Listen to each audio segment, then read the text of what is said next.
Do you want to know the best techniques for pruning your fruit trees? Welcome to the fascinating world of horticulture, where we'll delve into the art of fruit tree pruning.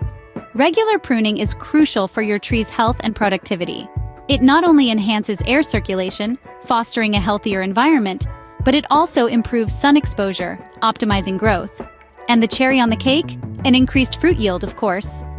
So, ready to learn about these pruning techniques? Stay tuned. Let's dive into the heart of the matter.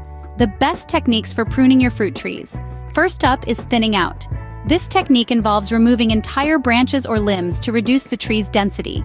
It boosts sunlight penetration and air circulation, promoting healthier growth. It's best performed in late winter when trees are dormant. Next up is heading back. Here, we're looking at shortening long branches to stimulate growth lower down. This helps maintain a compact, bushy appearance, ideal for smaller gardens or orchards. Late winter or early spring is the perfect time for this.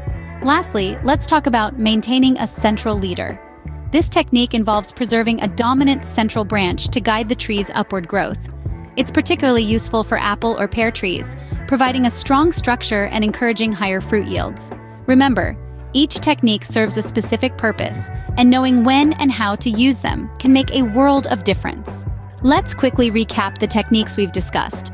Pruning your fruit trees is crucial for their health and productivity. It offers benefits like better fruit quality and disease prevention.